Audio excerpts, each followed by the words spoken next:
En fait, ce qui arrive, c'est qu'à chaque année, on étudie une période de l'histoire de l'humanité à travers la littérature et les arts. Mon rôle était de soutenir et d'accompagner les enseignants tout au long de l'année dans le cadre du projet du Moyen Âge. Il y a un aspect très, très motivant pour les enfants et ça fait beaucoup développer la créativité ainsi que la culture générale. Donc, on pense que les enfants, quand ils ont fini leur parcours au primaire à l'école Louis-Hippolyte Lafontaine, ils ont un bon bagage de culture générale.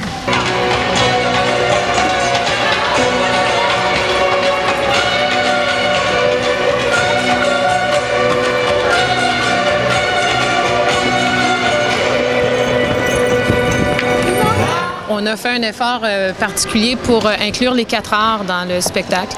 Donc, il y a un volet art plastique, il y a des marionnettes associées à de l'art dramatique que j'enseigne également à l'école.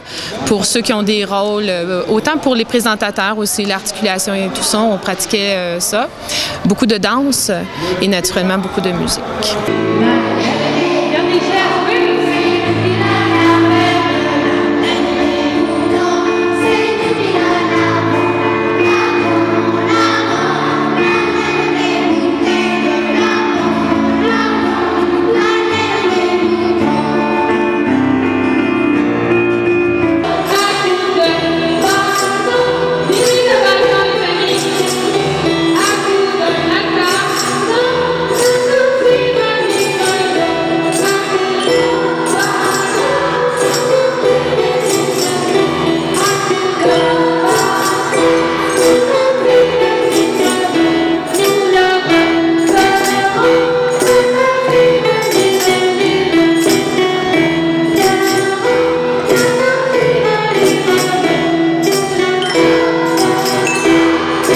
Il y a aussi toute la confiance en eux qui se développe au fil des ans. Aller sur une scène, parler en avant, avoir un rôle principal, danser, tout ça.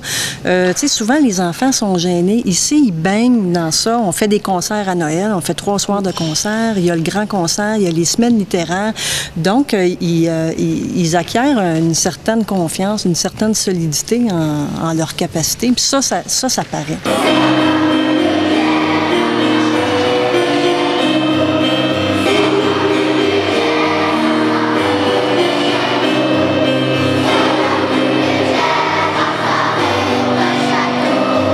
Précieux d'avoir les parents auprès de moi, d'avoir la collaboration de tous les professeurs, de tous les gens qui travaillent avec moi. C'est très précieux d'avoir une directrice qui m'épaule. Sans ça, j'aurais pas d'elle, je fonctionnerais pas.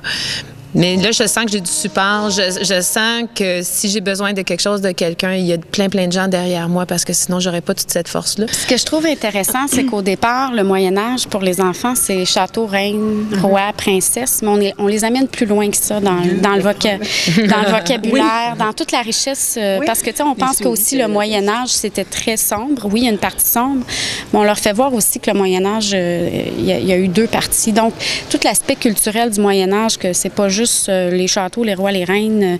Il y a des trucs qui se sont écrits au Moyen-Âge. Et c'est là que les enfants prennent connaissance de la richesse de cette époque-là. Pour une école primaire de quartier, je peux vous dire que il y a beaucoup d'énergie de mis, puis ça donne des résultats fantastiques. En tout cas, moi, comme directrice, je suis vraiment très fière. Un fort sentiment d'appartenance. Les parents, là, quand ils sortent de l'église année après année, ils sont fiers. Mais c'est beau aussi les voir arriver à l'église. On voit les enfants arriver. C'est la fête au village. Costumés. Ça fait à 6h30, là, il y a comme magique, à peu près 2000 personnes qui convergent vers l'église en l'espace de 10 minutes. Costumées. La sortie, quand c'est terminé. Alors, ce qu'on vient de voir, c'est la pratique générale de notre concert. Notre grand concert annuel qui aura lieu ce soir même avec tous les élèves de l'école, de la maternelle jusqu'à la 6e année. Le thème cette année, c'est le Moyen Âge.